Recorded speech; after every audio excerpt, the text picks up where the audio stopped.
está. Muy bien. Perfecto, si se suscribe, increíble. Perfecto.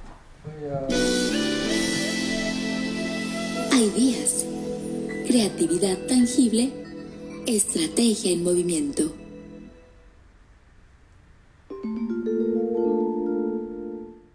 Creando motivos.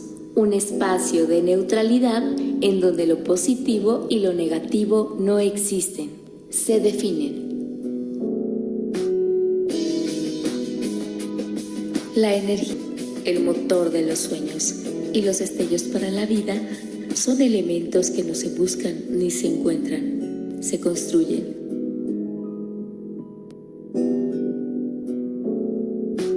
Te invito a que juntos, a través de estas charlas e ideas, nos detengamos para reconocer aquello que debemos soltar o afianzar, como lo que justo necesitamos en nuestra vida. Yo soy Gaby Castro y me encantará saberte cerca en este espacio que nos une. Esperemos que lo disfrutes.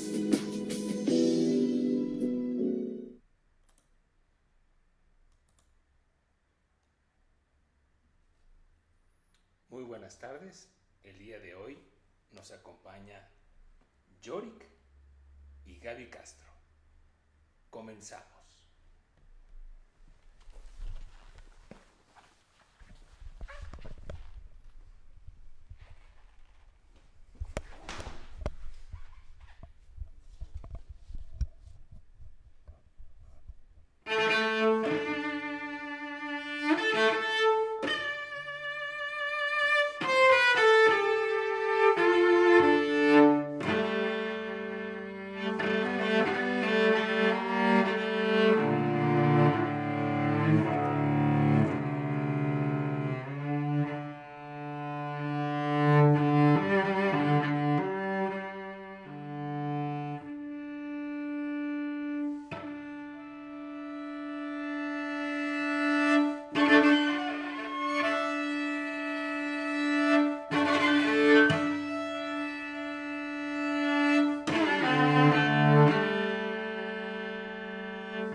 Que esta, a ver, de verdad, hoy yo me siento tan halagada de tenerte aquí conmigo, Yorick Alexander.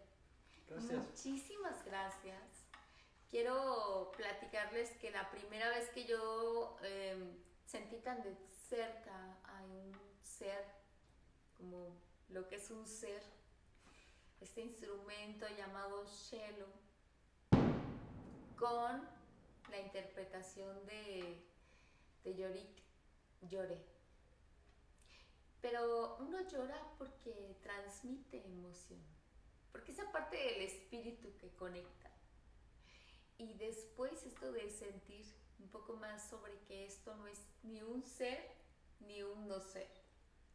No es un objeto y tampoco una persona. Es algo que existe entre una y otra cosa. Sin embargo, sí es una forma de comunicar y de comunicar algo.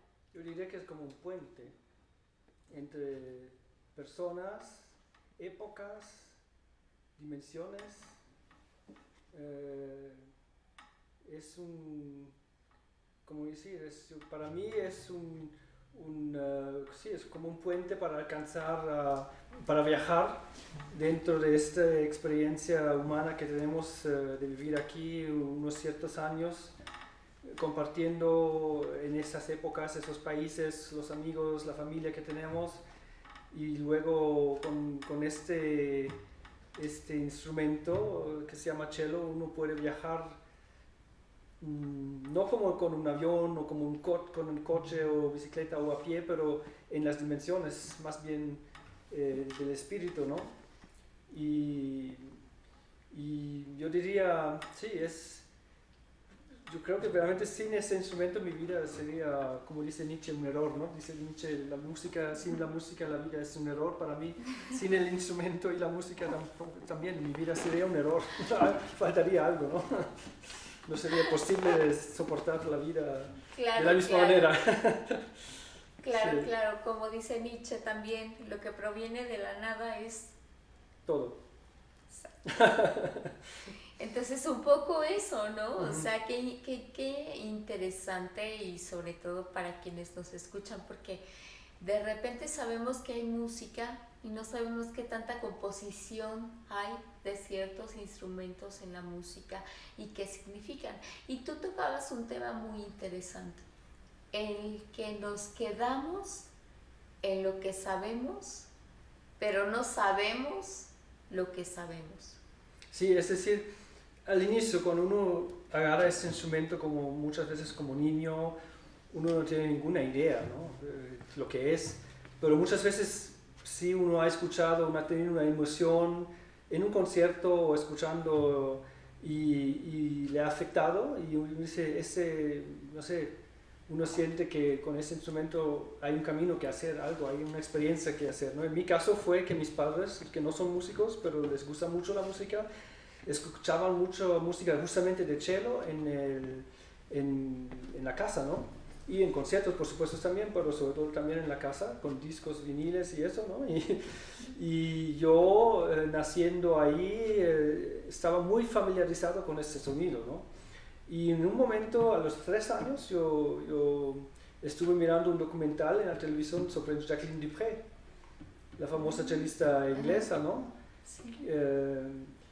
Y ahí fue la primera vez que visualmente conecté el sonido que estaba tan familiar y que me había emocionado seguramente, ¿no? Ahí lo conecté con ese instrumento visualmente, sabiendo, de ahí sale ese sonido, ¿no? Entonces yo bajé, fui a ver mis padres que estaban, mi papá, que eso fue en Bruselas donde yo nací, ellos estaban recibiendo invitados, ¿no? Una cosa oficial, ¿no? Y mi mamá estaba muy ocupada cocinando, preparando todo, y yo le dije, tienes que venir, tienes que ver. Y mi mamá dije, yo no puedo, ahora no puedo. Entonces me puse en un rincón llorando y entonces ella se decidió, bueno, tengo que ir a ver lo que está pasando ahí porque parece grave. Y entonces subimos y yo me dije, mira, esta guitarra ahí abajo, eso es lo que yo quiero hacer, ¿no? Y eso fue con los 3 años, claro, yo no tengo recuerdo de eso, pero mis padres se recuerdan como si fue ayer, ¿no? Y de ahí ya se decidió, como dicen, algunos dicen, no es uno que escoge el instrumento o la música, es la música o el instrumento que les está escogiendo a uno mismo, ¿no? Qué Y así fue. Qué increíble, Sí. Porque fíjate, sin preguntarte cómo fueron tus orígenes para poder familiarizarte con este tipo de música, pues tú a esa edad no sabías si era música culta o no, tú simplemente conectaste. Absolutamente, sí, la emoción fue tan fuerte que no era necesario ni saber qué es, y cómo se llama y todo lo demás, ¿no? Pero a propósito con lo que uno sabe y no sabe, en ese momento yo no sabía nada. Luego empezaron los problemas porque a los 3 años no había chelitos y ni siquiera a los 5 años sí existen, pero no sé, por diferentes motivos, tal vez puede ser por motivos de racismo, que mi mamá con la piel un poco más oscura le dijeron no, a ella no le vamos a dar porque le va a romper, no sé qué. Entonces nos dieron un violín, ¿no? A los 5 años empecé por el violín y ahí tuve un muy buen profesor en Bruselas, después volví a Alemania, ahí tuve muy malas experiencias con profesores, catastróficas, ¿no? Al punto que yo no quise continuar, ¿no? Mi mamá, teniendo familia en Estados Unidos en un momento, compró un chelito 3/4, que es la talla debajo de esta, ¿no? En una aucción. Y se lo llevó a Alemania y con ese cello a los 11 años y medio yo empecé. ¿Puedes mostrar en la pantalla más o menos tu cello para que vean la estatura del instrumento? Sí. Y con el que tú empezaste decías que era más pequeño. Cada talla tiene como más o menos, casi si uno se imagina el borde, esta parte así más o menos que le falta, ¿no? Eso sería un 3/4, eso fue con el cello que yo empecé. Okay. Después, la talla por debajo de esa es el medio cello, y luego un cuarto que ya va a ser como así. Y después, eso es el medio, el cuarto va a ser como así. Y el octavo, se dice, ¿no? Octavo va a ser como, de la talla va a ser nada más que esto, ¿no? Muchas veces, como en Rusia, se toma una viola, que es un poco más grande que un violín, entera, y se le pone esta cosa que hace falta para sostener al cello en el piso, ¿no? Y ya con eso uno empieza a aprender con el cello, ¿no? Pero hoy día todas esas tallas existen en todas partes del mundo, uno puede conseguirlas porque vienen de China, la mayoría, ¿no? Pero incluso, sí, sobre todo los 3/4 también se encuentran en todos los países hechos de mano, en Alemania o en Rumanía. Y ya es mucho más fácil hoy día. Yo tuve alumnos con 4,5 que empezaron con un séptimo. ¿Sexto? No, 16. 16. Sí. Okay. Es decir, 16 veces más chiquito. Eso ya es como un gran violín. Sí, poco más grande que un violín, ¿no? Más grueso sobre todo. Pero y con 4 años y medio empezaron, ¿no? Es posible, ¿no? Pero bueno, yo empecé con los 11 años y medio. ¿Y ahí te mandaron a Estados Unidos para que siguieras aprendiendo? No, eso fue en Alemania. Yo tuve profesores en Alemania, pero es la verdad que con profesores no he tenido mucha suerte en realidad. Y eso es la parte ahora lo que uno no sabe, ¿no? Bueno, si me das el papel te voy a dibujar como yo veo, como fue mi experiencia con esto, todo aquello. Porque digamos que todo este círculo es el conocimiento que, no sé si se ve, es lo que uno conoce, todo el conocimiento que existe, ¿no? En el universo. Digamos, a propósito del cello, ¿no? Limitamos al cello. Ahora, lo que sabemos, de verdad, es mucho menos de todo lo demás, ¿no? Eso es nada más este pequeño, lo que pensamos saber en realidad, eso es lo que pensamos saber. Pero ni siquiera eso lo sabemos. Lo que sabemos es nada más esta punta aquí, esta flecha en la mitad. Es decir, que en realidad es nada, ¿no? Sí. No sabemos nada. Y empezando en el instrumento uno no sabe nada, pero lo que sí uno sabe es que uno quiere, ¿no? Uno quiere y uno se enfrenta a no saber, y que primero no suena, y que es mucho trabajo, mucho esfuerzo, mucha técnica para aprender a manejar el arco, que aquí en realidad son dos instrumentos. Este es un instrumento y luego este es otro instrumento que es completamente distinto, ¿no? Que no es como en el piano, que se hace con las dos manos lo mismo, más o menos, ¿no? Aquí uno debe manejar dos instrumentos completamente distintos y coordinarlos de manera que, aún estando tan distintos, forman una unidad, ¿no? Oye, ¿y cuál fue la primera pieza que le tocaste a tu mamá, con la que tú le contaste una historia? ¿Cuál fue lo primero que No, lo primero, claro, que uno aprende... ¿Que te acuerdas? Bueno, mi mamá sí había aprendido el violín y sí me estaba ayudando en eso, ¿no? Pero no me recuerdo, la primera pieza no podría decir. Que tú digas algo que te recuerde, que digas, esto es lo primero que yo sí le toqué a mis papás. Tú de niño, bueno, no sé, ya con el cello. Bueno, yo me recuerdo que yo aprendí con un método francés que se llama método de violoncelle, método de cello, de un profesor que se llama Feuillard. Y es un método que es de los años 30 del siglo pasado, es uno de los primeros métodos modernos, así bastante estructurados, que empieza con cuerdas abiertas, con cosas muy sencillas, posición y eso, y luego va hasta posición de pulgar, que es lo más avanzado, ¿no? Y en ese método lo que me gustaba es que hay como una lección, es una página, ¿no? Hay unos ejercicios y luego varios ejercicios y al final hay como un dueto que uno toca con otro chelista o a veces con piano, ¿no? Y los duetos eran muy, muy bonitos, ¿no? Por ejemplo, me recuerdo ahí había un dueto de Mozart que es muy famoso, un andante.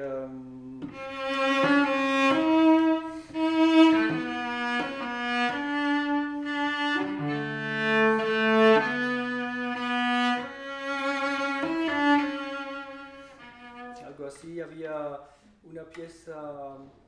Habían varias piezas que me gustaron muchísimo, que todavía hoy día me recuerdo.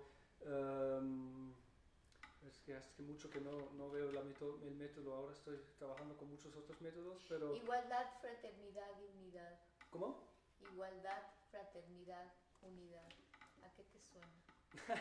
Bueno, como he vivido 15 años en Francia, me suena a París, a Francia, Claro. a la Revolución Francesa, a los masones, que más o menos son la razón por la que yo me fui de Francia, porque en Francia sin eso tú no puedes hacer nada, ¿no? Claro.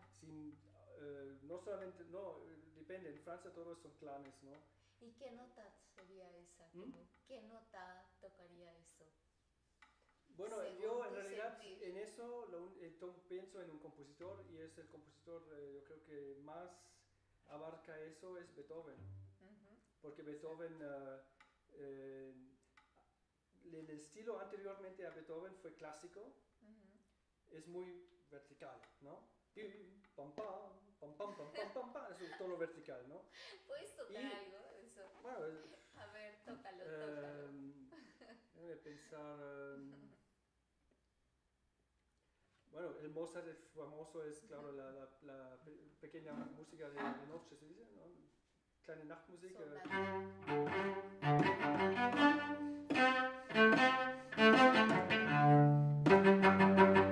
Sí, así muy, muy vertical, es decir, hay que tenerse en posición, hay que estar muy recto, uno no puede permitirse ir de otro lado. Y aparte el sin escuchar, ¿no? Qué increíble. Sí. Y Beethoven fue ahí abriendo todo eso, empezando con eso, claro, pero abriendo el puente hacia la música romántica, donde uno le permite de expresar sus emociones, ¿no?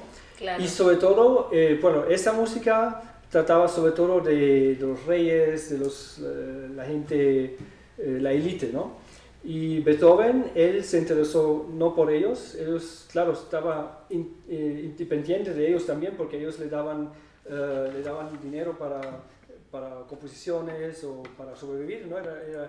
O bien era la iglesia o bien eran los aristócratas, ¿no? Entonces, Beethoven, él se hizo su propio camino, es una cosa de un destino increíble, fuera de los dos, hizo su propio camino ahí y él decidió, no, él lo que quiere es expresar la compasión para sobre todo los que hasta ahora siempre se han olvidado, ¿no? Han sido maltratados. De ahí sus sinfonías, ¿no? Toda esa música, distintas. el tema para mí esencial de Beethoven es la compasión hacia todos los seres humanos y por la sufrancia de esos seres humanos también, de darles una plataforma de expresión que antes era solamente la fachada, todo brillante y con muchos detalles, mucho dinero y muchas fiestas y todo eso, ¿no? Pero ahí no estaban inventados los pobres y los demás, ¿no? Y él sí, su prioridad fue la compasión hacia toda la humanidad, ¿no? Oye, y sobre todo también contra la opresión, contra dictaduras y que todo el mundo, que la gente tiene el derecho de, si escogen este camino, de tomarlo, aunque no les gusten a cualquier persona o cualquier sistema o gobierno. Y eso yo creo que ha cambiado el mundo y sigue cambiando el mundo, yo pienso, es una cosa esencial, es como un comet que ahí cayó y completamente cambió toda la historia de la música, ¿no? Sí, claro, el tema de la música y el baile realmente nos transporta, porque igual Sí. yo cuando bailo me posesiono. Sí, Y es como si la música que yo bailo me posesiona, no Sí. yo de la música, sino la música de mí. Sí, sí, sí. Me pasa igual. Ujú. Con cualquier Ujú. tipo y con cualquier instrumento, Ujú. pero es algo que traigo, ¿no? En mi Ujú, ADN. ujú, Y entonces regresando un poco a ti, ujú. que nos cuentas que a los 3 años Ujú. ya sabías, o sea, qué querías tocar, Sí, ya ¿no? se ha Y tocar decidido. era como al 100% tocar, Claro. ¿no? Te hacen caso, creces, Sí. ese niño crece y esos niños que de repente a lo mejor no tienen un instrumento tan valioso como es, pero de repente lo arman en su casa, se Ujú. agarran un par de Sí. tenedores y no tienen tempura, pero Claro. empiezan a inventar Sí, sí. ritmos y sonidos, Ujú. ¿no? Y tú creciste en eso, tuviste la oportunidad. ¿Tú crees que realmente la música está como segregada a cierto tipo de personas? Y si no tienes acceso a ciertos instrumentos, no tienes acceso a poder desarrollar tu talento en cierta... ¿Tú cómo lo ves? O sea, Sí, ¿tú viviste bueno. en Alemania? ¿Vives en Alemania? Ahora ¿Estás sí, de sí. visita en México? Sí, sí. Así crudo, ¿tú cómo lo ves? Bueno, es obviamente se puede tener la impresión que la música es así muy elitista, muy para los que tienen dinero pero aún yo pienso que esas son las condiciones sociales a veces y también de la riqueza de un país que en el momento que un país se vuelve rico, uno siempre ha visto que la cultura fue creciendo y tomando su lugar, ¿no? Um, y yo pienso que sí, en los países, por ejemplo, en guiones no tan civilizados o tan desarrollados, ¿no? Lo que no sé qué quiere decir, pero hay gente que piensa en eso, ¿no? Uno ve que ellos están también tratando de seguir este camino que también ofrecen la música, que la gente piensa aprender un instrumento de música es algo muy valioso y que da la posibilidad de desarrollarse todavía más. Pero yo pienso que en realidad aprender un instrumento de música debería ser parte del currículum de cada escuela en cualquier país. Y no importa si es música clásica o jazz o hip hop o lo que sea, pero yo pienso que es ¿cómo decir? Es algo muy significante que uno ve que la música, por ejemplo en Alemania, que es un país que dice que es uno de los países más importantes en la música que se dice clásica, ¿no?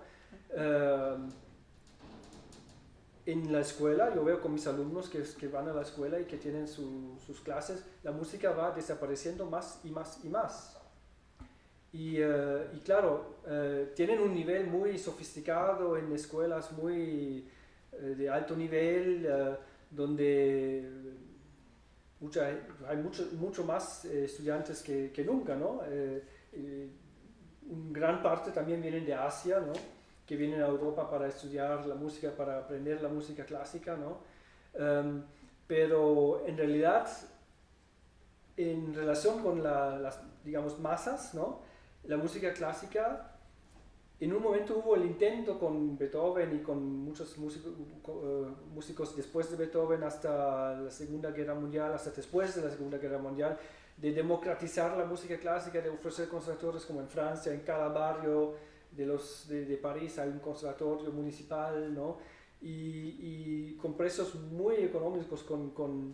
En aquella época, yo me recuerdo cuando yo empecé allí en un conservatorio municipal fue 1.400 francos.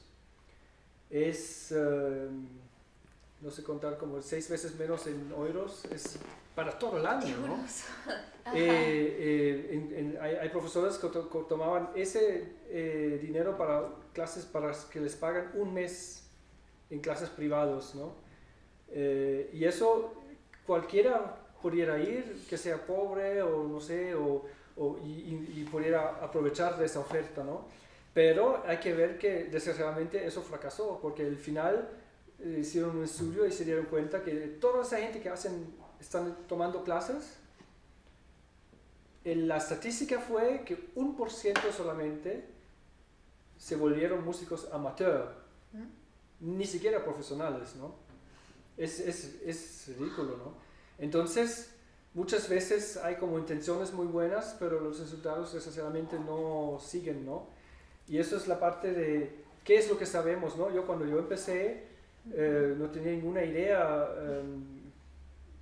la importancia que tiene de tener un buen profesor, sobre todo al inicio, porque si uno empieza a agarrar el arco así, apretándolo, y tocar así, eso, y uno se acostumbre a eso se demora años a veces para resolverlo y tener una posición relajada, que solamente las manos cuando están relajados pueden cantar, ¿no? Claro. Si tengo una mano rígida, no va a sonar, va a ser horrible, ¿no? Y si la relajo,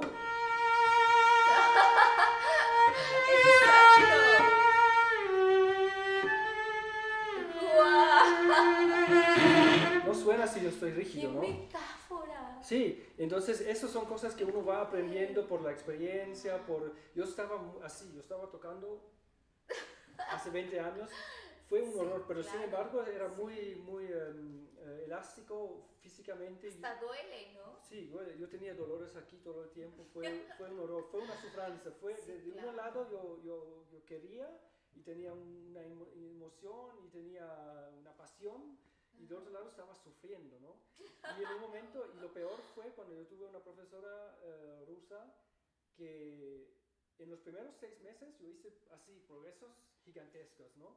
Y ella, como estaba muy frustrada, eso fue justamente después de la caída del muro, como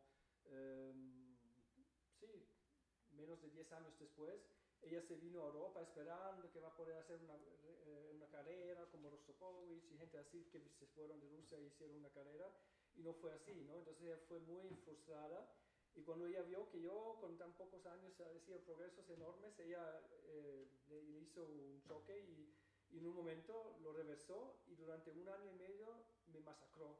Wow. Para estar seguro que nunca... Duro, sí, o sea, sí, y yo estaba realmente 1 año después, estaba como... La mayoría de la gente que hubieran vivido algo así, hubieran parado, nunca más hubieran wow. Como en Rusia, yo oí hablar de gente que estudiaron ahí, lograron hacer su diploma con el cello en la mano, la ventana abierta, fuera. ¡Ay, wow! Y jamás tocar el cello. Figúrate la sufrancia de esa gente, ¿no? Eso es terrible, y en Rusia fue todavía más terrible, ¿no? Entonces, con eso yo estaba como un zombie, ¿no? Durante 2 o 3 años, pero sí siempre seguí. ¿Y cómo regresaste? Bueno, ¿Qué te regresó? Buscando mi propio camino, ¿no? Porque no hay nada otro que hacer. Pero ¿no? En tu soledad lo buscaste, lo tocaste. Sí, bueno, yo fui, varias cosas que me permitieron de salvarme de eso, ¿no? Pero así, una cosa que quería decir, ella, lo terrible es que ella fue tan crítica con cada nota, que en un momento yo me recuerdo preparándome para un concurso en Alemania, estuve ahí para hacer un concierto de rodaje antes del concurso, ¿no? Y entonces yo toqué, y era una experiencia muy violenta, era como esquizofrenia, ¿no? Yo estaba tocando, y del mismo momento, fuera allá, yo estaba viéndome, criticando cada nota, en el mismo momento que estaba tocando, figúrate, ¿no? Y eso fue terrible, y eso me ocurrió una segunda vez en un otro concurso de fin de año, de diploma, con ella ahí arriba filmando y haciendo así, ¿no?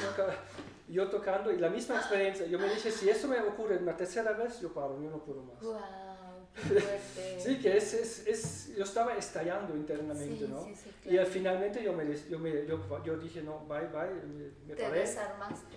Pero yo estuve ahí perdido, ¿no?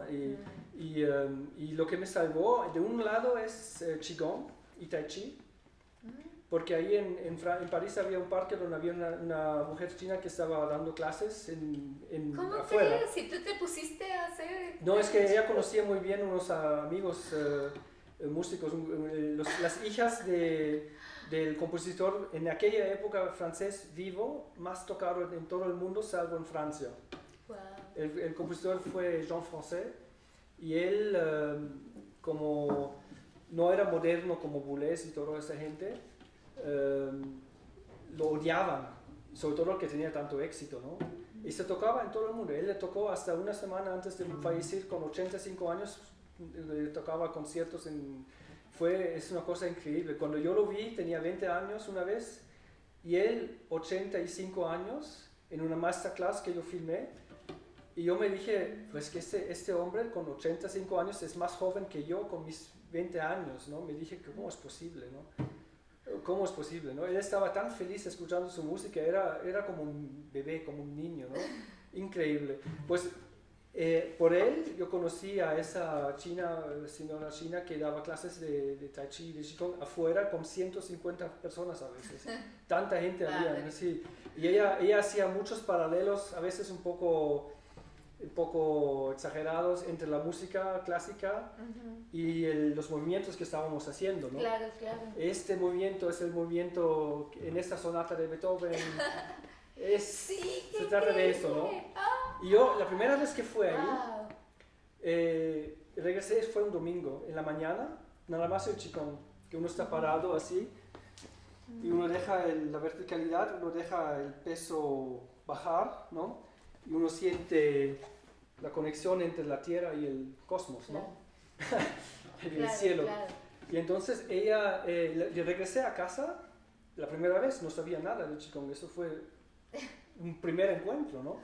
Pero me puse a tocar el cello y el sonido fue como 7 veces más fuerte, más natural, sin forzar. ¡Qué increíble! Y los movimientos eran más orgánicos. Wow. Y el proceso de trabajar fue más creativo también. Fue como abrir ese candado. Eso fue lo primero que abrió el candado, ¿no? Y luego después lo que más me ayudó fue dar clases yo mismo. Yo empecé a dar clases en un conservatorio municipal muy cerca de París, y tuve una clase de la 1 hasta las 9 de la noche, un alumno detrás de otro, ¿no? 2 días seguidos, ¿no?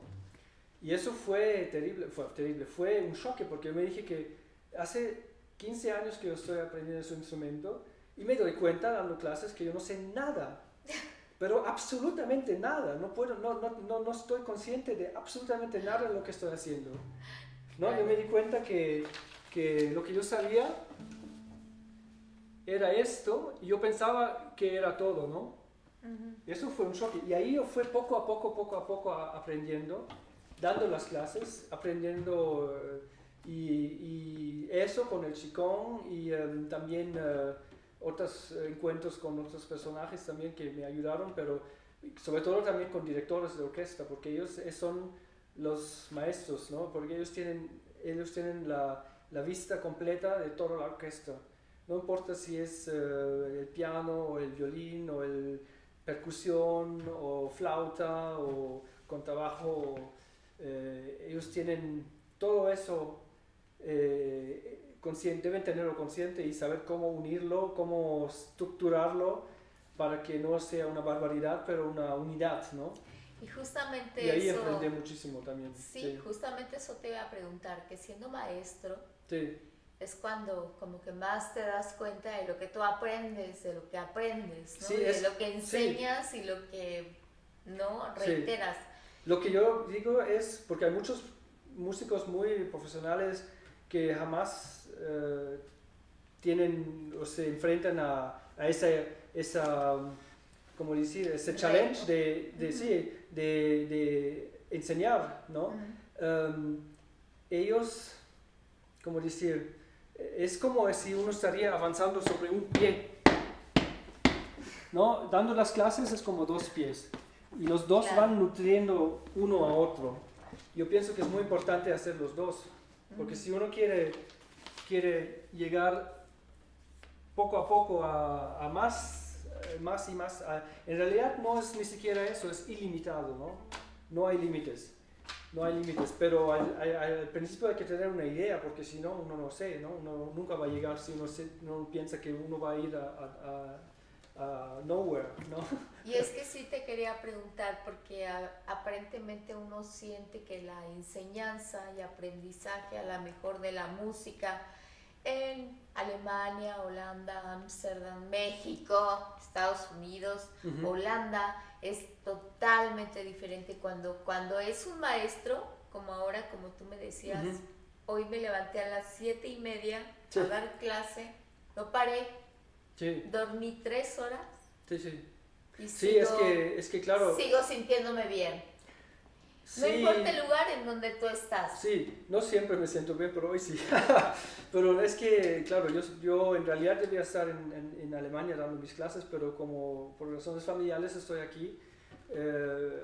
Y entonces, allá es la semana próxima por la primera vez que desde que me fui, que las clases van a ser en directo de nuevo, en presencia, ¿no?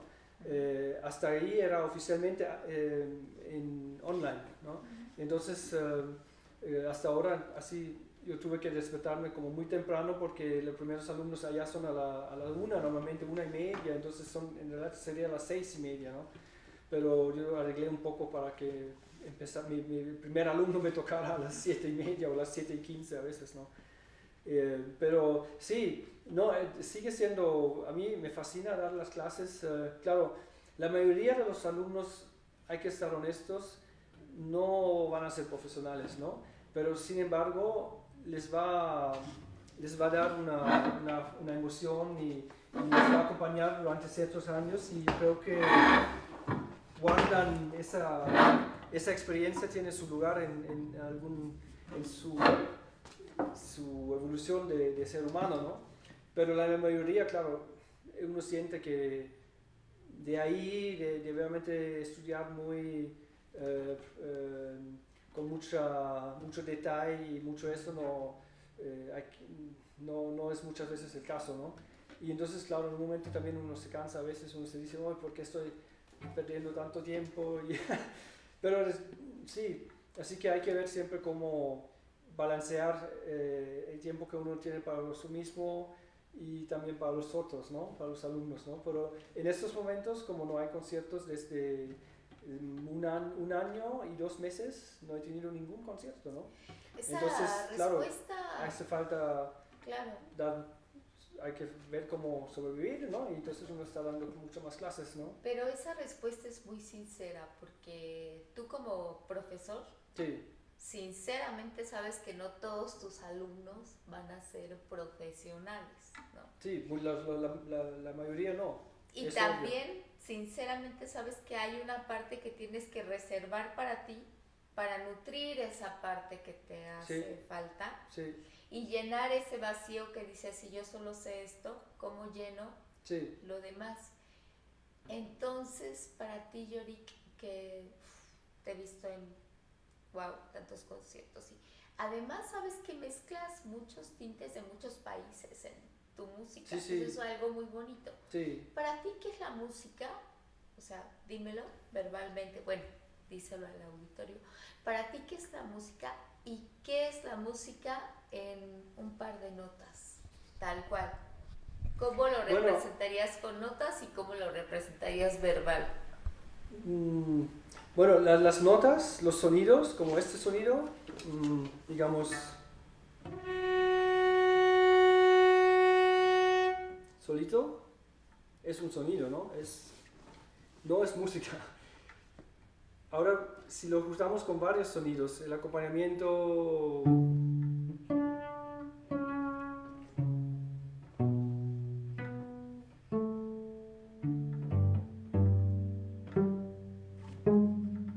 algo así, por ejemplo, ¿no? Que hace el bajo, luego va a juntarse las voces medianos y por encima esta nota.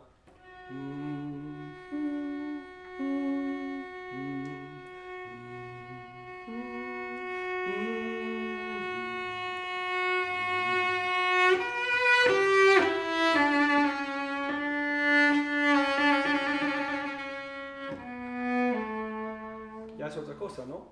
Es decir, sonidos por sí mismos no son música, pero en un cierto orden, cuando se relacionan como los seres humanos en cierta función, el uno es el fundamento, el otro va a cantar ahí arriba, el otro va a llenar en el medio.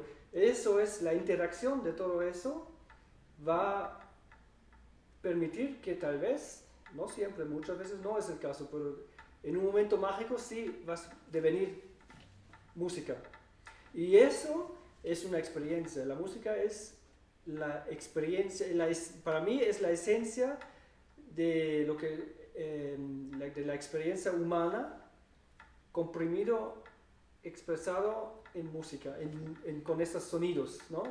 Que el compositor maneja para darles una forma. Sin forma no hay música. Es decir, si yo tomo agua y lo dejo aquí caer de esta botella aquí, el agua de Jamaica, lo dejo caer aquí, se va a caer en el piso y no voy a poder tomarlo, ¿no? Necesito un vaso para tomarlo, ¿no? O un frasco o algo, o la botella misma para tomarla, ¿no? Pero, y eso es, la música necesita un cuadro, ¿no? Una forma. Wow, Y eso es algo que, es decir, el pintor tiene su cuadro ahí y ahí está limitado y se expresa dentro de ese cuadro. El escultor con la materia que tiene, ¿no? El arquitecto con el espacio que tiene a disposición para construir una casa. Nosotros los músicos es lo más efímero, ¿no? Tenemos el espacio donde estamos, donde el sonido va a llenarse y en relación con el sonido vamos a escoger el tempo, vamos a escoger cómo manejarlo, porque si yo toco aquí con este lugar va a sonar diferente que si voy a estar afuera donde sí no va a haber paredes, o si voy a estar en mi casa donde hay tapices y muebles y que va a ser el sonido más seco. Entonces voy a tener que adaptarme a cada vez, ¿no? Y así que es muy efímero y aún, claro, hay la emoción que uno exprime, pero yo pienso lo más importante es como la vida, es decir, uno nace, uno crece, culmina, ¿no? Y en un momento uno declina y uno muere, ¿no? Y la música, una obra de música es eso, ¿no? Tiene un principio, tiene un fin, tiene una evolución hasta un punto máximo, un punto culminante y de ahí ya va declinando y el punto de el principio y el fin, es decir, en todo ese trámite entre esos dos puntos no hay un momento que esté separado del principio ni de la fin, y es igual con la vida también, ¿no? En cada momento estamos conectados de cierta manera por la evolución con el nacimiento y con el momento que vamos a morir, ¿no? Y eso la música permite condensa esa experiencia de manera que casi todo eso es una pequeña ventana que se abre para el mundo eterno. Es como vivir todo eso simultáneamente. Muy comprimido y no dura años y años, pero es en un momento así que a veces puede durar un segundo, pero una obra que dura una hora puede parecerle a uno que duró nada más 15 minutos porque la experiencia fue tan intensa que uno no pierde la sensación del tiempo, ¿no? Claro, te entiendo perfecto porque al mismo tiempo también en la danza, estudiando la formación dancística, te dicen que la danza es una de las artes más efímeras. Sí. Porque un baile se pierde. Jamás va a ser, aunque sea la misma música, el mismo tempo, y el mismo tiempo, y el mismo vestuario, y el mismo público. Jamás eso que tú bailaste en ese lapso va a ser idéntico a volverlo a bailar. Claro. En ese lapso. Pero hay gente que lo tratan, ¿no? De buscar esa perfección que cada vez sea idéntico, ¿no? Pero la sensación y la experimentación del auditorio, del público es una y ilusión. La tuya misma jamás va a ser idéntica y eso es lo efímero, ¿no? Lo efímero de la danza, lo efímero de la música que tú dices, porque igual, aunque interpretes una melodía 10 o 100 veces, jamás va a ser una igual que la otra. A menos que sea una interpretación. Y aún así no sentirías lo mismo. Sí, pero lo que yo digo es con interpretación porque no me gusta tanto ese término, porque interpretación quiere decir yo como intérprete escojo voy a tocar esta obra de esta manera para descargarme de tal referencia, de tal otro. No, yo lo toco así. Pero yo no tengo ese derecho, porque el compositor ya decidió todo. Yo, mi verdadera, ¿cómo decir?, función como músico es de permitir, de vivir las experiencias que el compositor puso ahí y de transmitirlas, de vivirlas por mí mismo y no de meterme de mi propio mundo, de mi propio pensamiento, algo ahí que no debe interferir con lo que el compositor decidió. Y hoy día, con toda la individualización de nuestro mundo, ¿no? Empezando ya con los discos anteriores y los CDs y ahora incluso con el internet, YouTube y Instagram, y cada uno quiere su branding y todo eso, y yo creo que eso es algo que a uno le aleja del origen de lo que normalmente como música nosotros deberíamos hacer. Como la reinterpretación de Carmina. Yo escuché muchas versiones de Carmina, ninguna es igual. O sea, ninguna te hace sentir lo mismo, ¿no? Claro. Y en ese sentido, el título que tú elegiste para el programa, que era como lo poquito que sabemos, como la parte que sabemos de lo que sentimos que sabemos y de lo que realmente sabemos sobre lo que sabemos, ¿no? Y ahí hay esta situación de Mark Twain que me parece genial, que dice, no es lo que sabemos, el problema. Lo que nos causa problemas en la vida, pero lo que pensamos saber. Es decir, nosotros sabemos nada, pero sí pensamos a veces que lo comprendemos todo, ¿no? Bueno, yo estoy tocando este instrumento desde más de 25 años, ¿no? 30 años, no sé, ni siquiera conté, pero mucho tiempo. Yo podría decir, bueno, ahora ya sé, ¿no?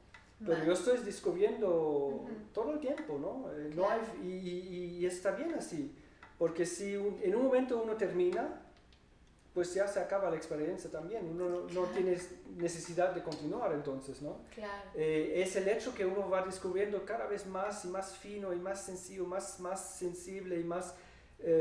y sobre todo lo más importante para mí en estos momentos es al contrario de lo que estaba haciendo hace 20 años, no sabiendo, con mucho esfuerzo y mucha tensión, y pensando que lo más le pongo dentro, más va a salir y mejor va a ser. Claro. Ahora yo pienso lo contrario, menos yo hago, ahí más va a salir, porque nada más la presión va a hacer que el sonido no va a salir, ¿no? Va a quedarse dentro y va a salir muy feo. Pero manejando cómo usar las cosas naturales, el propio peso del arco, ¿no? Si yo toco así, no hay peso, ¿no? Y el sonido sí suena así, no está mal, pero no hay vida, ¿no? Y yo, si me permito el codo de bajar,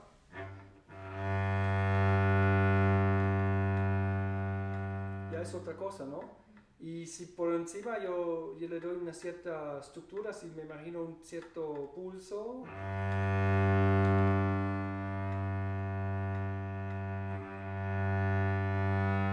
ahí ya empieza la vida, ¿no? La vida ya empieza a formarse de otro modo. Entonces, si yo toco, no sé, algo un poco lento, no sé,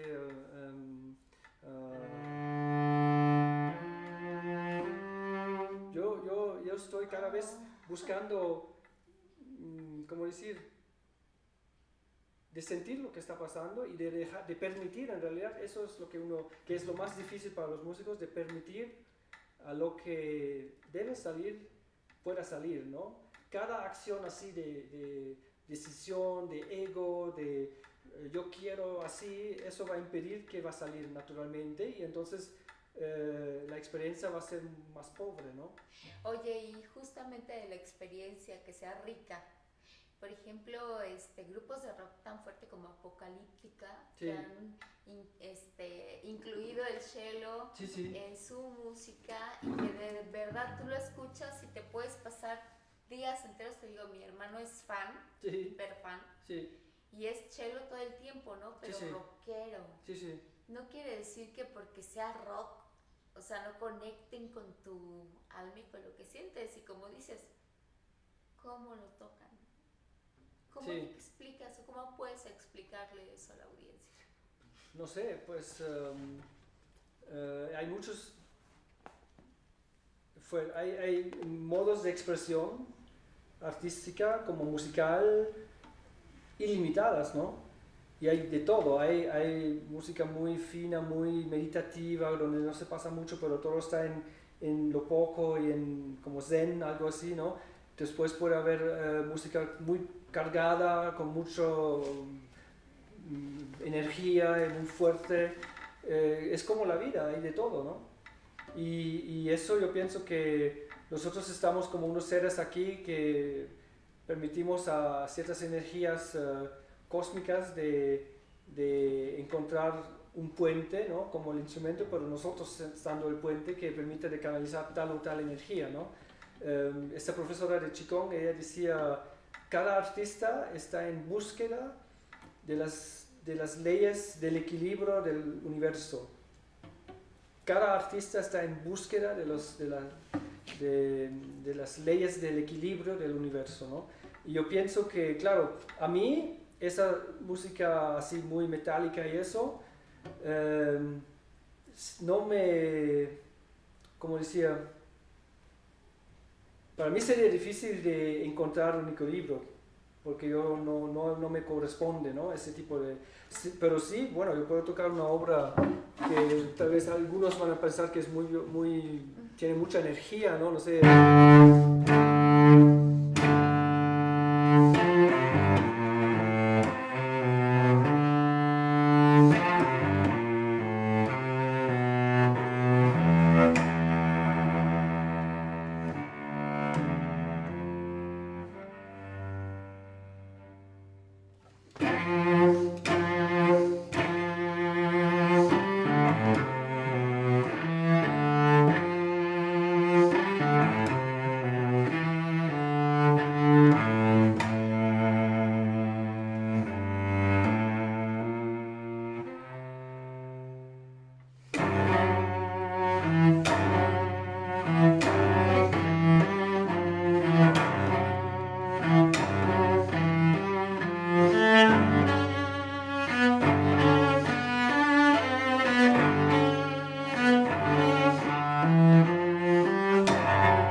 Así que ahí hay mucha tensión, hay mucha, con algunos tal vez violencia, pero sí tengo necesidad de expresar algo así, prefiero hacerlo de esta manera que con electrónicamente empujando el volumen, ¿no? Sí, claro, qué increíble. Sí.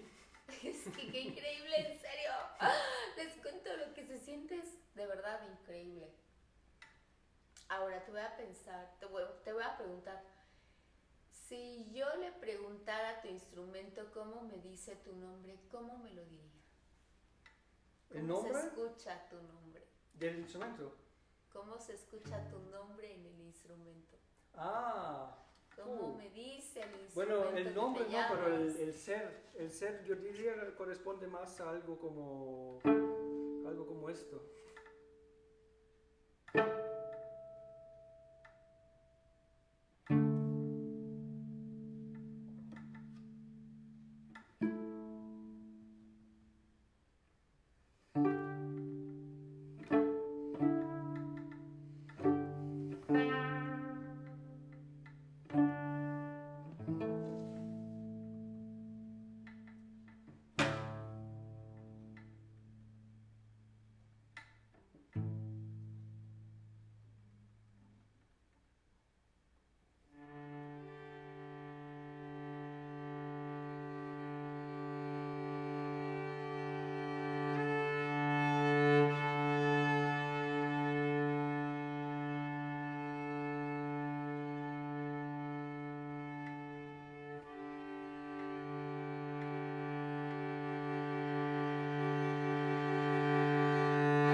plenitud que estoy buscando. Oh, wow.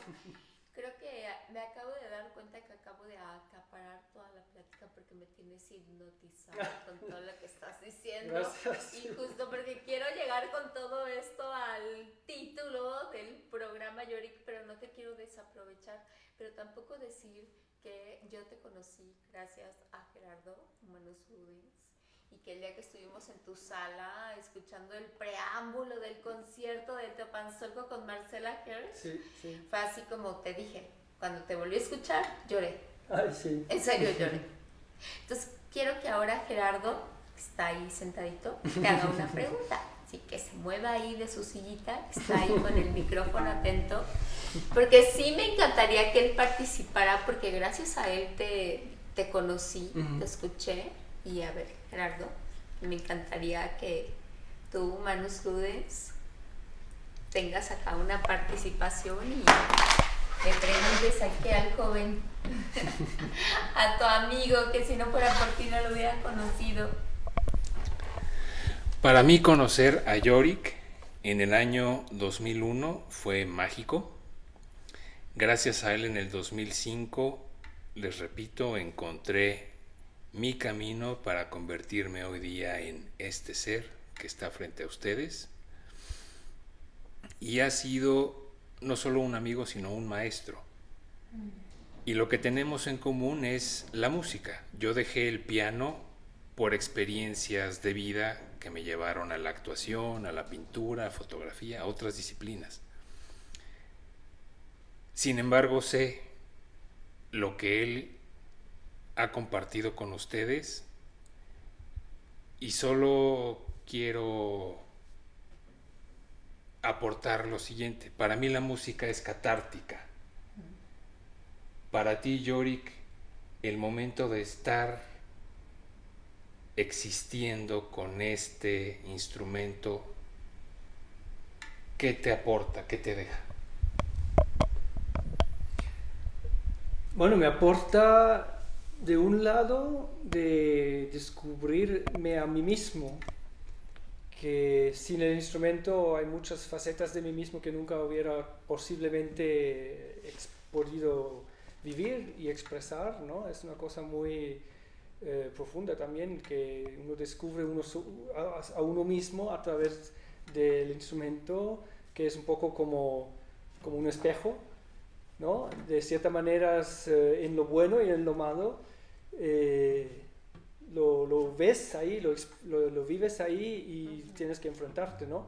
Y del otro lado lo que me deja es, sí, una especie me llena, ¿no? Me llena de ¿cómo decir? De esa experiencia propia que uno vive en esos momentos tocando en el concierto, que uno no sabe. Yo no sé lo que va a pasar, ¿no? Estoy totalmente abierto a lo que va a suceder y trato de no lo menos posible impedir que lo que debe pasar sea de cierta manera limitado, ¿no? Trato en realidad, lo que más, sin saberlo, cada músico busca y compositor igual, es la unidad, porque aquí vivimos en un mundo dual, ¿no? Todo tiene dos lados, uno bueno y uno malo. Y a veces uno intenta hacer algo bueno y el resultado es completamente opuesto a lo que uno se esperaba y es desastroso incluso, ¿no? Así que la música, con tantos parámetros, ritmo, armonía, sonido, melodía, el instrumento que hay que manejar, entonces hay que comunicarse con otros músicos incluso, es una cosa en realidad que es imposible de encontrar una unidad con todo eso tan disparato, ¿no? Pero sí uno va con más y más conocimiento y más conciencia sobre todo eso. El conocimiento puede ser lo que más a uno le impide de vivir la unidad, porque se mete ahí el pensamiento y la sabiduría, todo eso está relacionado al pasado. Pero si yo estoy aquí tocando una obra que yo me aprendí hace 10 años y todavía estoy limitado por los pensamientos de hace 10 años, ¿cómo voy a poder plenamente vivir el momento presente? Así que yo necesito olvidar todo eso y completamente abrirme a lo que está pasando y tratando de comunicar con esa emoción y para comunicar de crecer, permitir que la música pueda crecer y que el fin y el principio, que en una obra siempre existe, no sean momentos que están puestos uno al lado del otro, como un libro que se pone aquí, el otro aquí, o una tabla, una mesa aquí. No, que es más y más uno va avanzando, menos uno puede decidir ahora voy a hacer eso. No, es la cosa que uno le va llevando a uno, ¿no? Yo creo que las mujeres tienen esta experiencia con los niños, ¿no? Están embarazados y todo ese proceso de 9 meses, que es cosa increíble, ¿no? Y después el nacimiento, que es como una erupción volcánica, ¿no? Algo cósmico, ¿no? Y ahí de tener ese pequeño ser, yo he vivido 2 veces eso con mis 2 niños, ¿no? No como papá, ¿no? Pero ya es una cosa increíble, ¿no? Y eso es todo un proceso y toda una cosa que si uno permite, la naturaleza o el fenómeno lo va manejando uno mismo y uno tiene que estar cuidado de no romper en un momento con una decisión que viene de uno mismo o del ego o de otra cosa que no debe estar ahí rompiendo eso, ¿no? Y es de otra manera también una cierta humildad, se puede decir, ¿no? Humildad, ¿no? Frente a ese proceso que es mucho más grande que uno mismo, ¿no? Y de estar agradecidos de poder vivir esos momentos, ¿no? Yo pienso que si uno logra en un momento, en un concierto, de vivir esta unidad y que no hay nada que decir, uno está completamente llenos de esa experiencia. Yo creo que es una cosa de las más extraordinarias que uno puede vivir, ¿no? Y yo pienso que todos los músicos están en búsqueda de eso, pero no lo saben. Están perdidos combatiendo, no sé, problemas y, pero ¿cómo voy a ganarme mi vida? Y este cello no suena, ¿qué pasa? ¿No? Cosas así, ¿no? Hay que trascender todo eso, ¿no? Es una gran metáfora de vida todo lo que estás diciendo, sí, porque sí. no nada más son los músicos los que están peleándose con eso, ¿no? Sí, claro. Son los bailarines, los músicos, los políticos, sí. Los licenciados, los doctores, o sea, las amas de casa, todo el mundo está peleando con ese proceso, ¿no? Uh-huh. Es increíble que tú estés dando como la pauta de vive el hoy, uh-huh. La unidad es el hoy. Sí. Y deja que suceda lo que tiene que suceder. Sí. Llámale concierto a vida, ¿no? O sea, cámbiale la palabra en lugar de concierto o vida. Sí, claro. Que es básicamente el título que le estamos queriendo dar hoy. Creo que quiero retomar un poco el que no se pierda el significado de tu nombre. Porque creo que también de ahí viene la pregunta de Gerardo. Porque sí, de verdad, o sea, el significado que te dije, como tu instrumento, o sea, tu cello, diría tu nombre. Y me diste una súper letanía filosófica de por qué te llamas como te llamas y quién eres, ¿no? Eso es tan hermoso porque hay, te digo, gente que nos escucha que a lo mejor no va a tener la posibilidad de comprar un instrumento de cuerdas que se asemejen a la voz humana, nunca, pero tienen esa unidad dentro, claro, sí. Tienen las ganas, o sea, no dejan que su pasión domine a la unidad de la que estás hablando, quieren hacerlo y no saben cómo. Sí hay forma. Siempre. ¿No? Acabas de hacer un mantra casi de que sí hay forma. Claro. ¿No? Sí. Con lo que tengas. O sea, ahorita con tu instrumento y la definición de tu nombre, utilizaste como 4 instrumentos diferentes, ¿no? Un cello. Utilizaste tempura, utilizaste bataca, utilizaste violín, utilizaste piano, utilizaste voz humana para reflejar lo que tu voz significaba. En esta cuestión de cómo tú lo reinterpretas, porque es reinterpretar al mundo, ¿qué consejo le puedes dar a los chicos grandes o más grandes que te escuchan y que tienen esa emoción por querer experimentar desde la música a lo mejor un cambio que les va a hacer un cambio total en su vida? ¿Cuál sería para ti un consejo fundamental? Consejo fundamental. Es que a mí me viene a la mente, pero es una cosa un poco fuerte y bastante radical. Es una citación de un gran maestro, que no es de música, pero un gran maestro espiritual alemán, que tiene más de 80 años ahorita, que se llama Kurt Tepperwein, que fue un carpintero que, pues por su camino, su búsqueda de sabiduría y encontró muchas leyes del cosmos, ¿no? De la naturaleza, ¿no? De la vida, ¿no? Y por qué algunos fracasan, otros no, por qué unos son ricos, los otros no. Todo eso hay razones, no es un accidente del universo, eso es algo, tiene más profundo de eso, ¿no? Y él dice que, y eso se relaciona con de lo que empezamos, ¿no? Él dice, no importa lo que sea, lo que quieren cumplir en la vida, ¿no? El primer paso debe ser despertarse del sueño de estar despierto. Despertarse del sueño de estar despiertos. Nosotros pensamos que estamos despiertos, pero si uno reflexiona bien, los ojos, lo que vemos alrededor de nosotros son 0.05% de lo que hay. Es decir, no se ve nada, no vemos nada, no escuchamos nada, no sabemos nada. Eso es la realidad. Y de ahí empezando, es otra cosa que de querer, como decir, querer dominar todo, querer controlar todo, querer enfrentarse de ese miedo del vacío, creando estructuras muy rígidas y lo que toda la humanidad ha vivido, ¿no?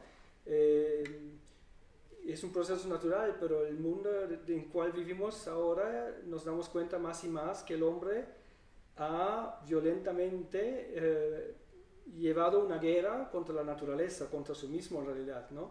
Queriendo dominar a la naturaleza, ¿no? Enfrentándole con, no sé, brutalidad de lo más bestial, ¿no? Y eso se llama civilización, ¿no? Entonces, yo creo que hoy día nos damos cuenta que estamos frente a la pared ahora. Y algunos tienen ideas muy radicales, otros piensan que eso va a poder seguir indefinidamente, ¿no? Que lo uno y lo otro no es verdad tampoco. Pero yo pienso que todos los seres humanos somos como las células en el cuerpo de un cuerpo de cada uno de nosotros, ¿no? Son billones de células, mucho más que hay gente en este mundo ahorita, ¿no?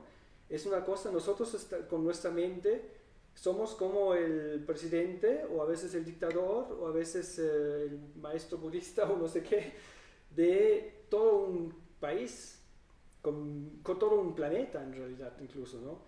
Y cada uno es así, ¿no?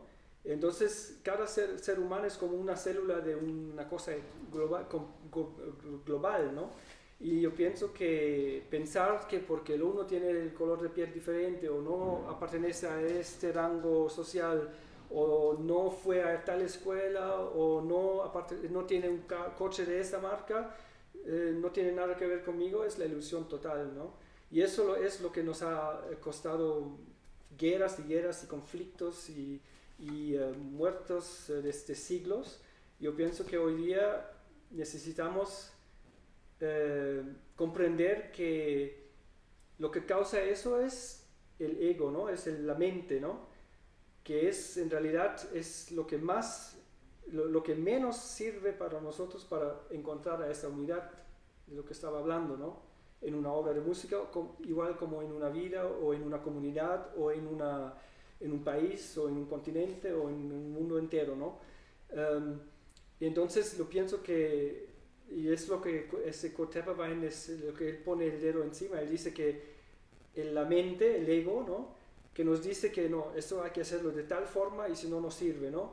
O esto no solamente puede funcionar bajo de esas condiciones. Esa actitud muy violenta, ¿no? Muy en contra de la naturaleza en realidad, ¿no? Poco espontánea, poco creativa, en contrario de la naturaleza, del proceso natural de evolución, es como un trampolín.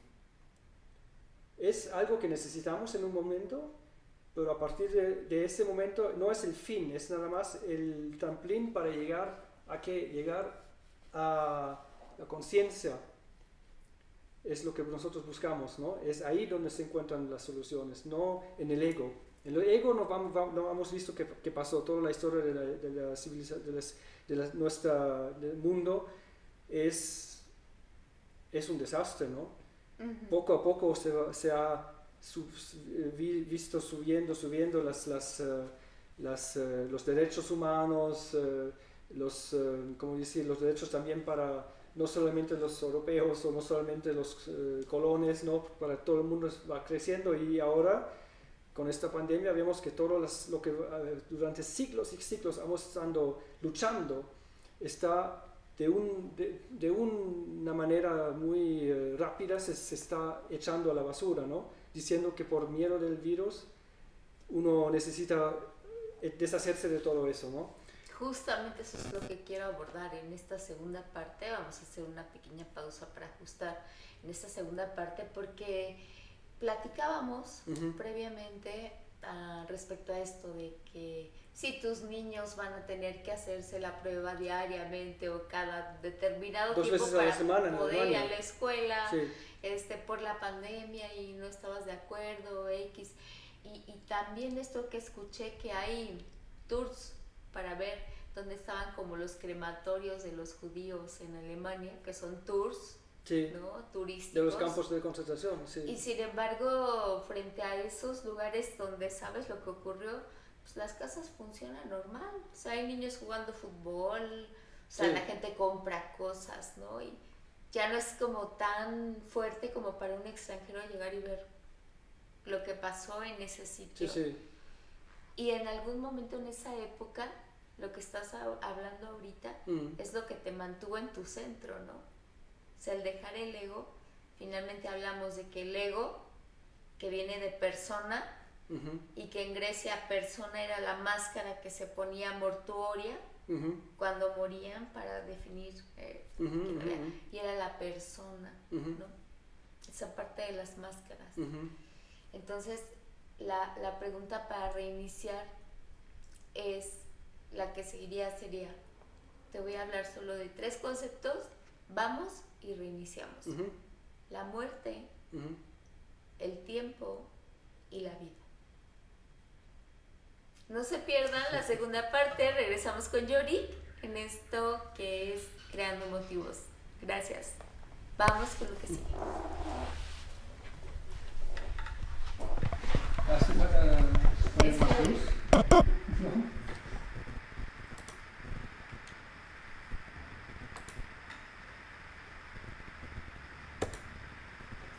Es que ya excedimos el tiempo. Sí. ¿Y entonces? Nada más permite 1 hora y media y estamos sobre 1 hora 40. No sé si sí. ¿Qué va a pasar? Sí. ¿Estamos en cuánto entonces?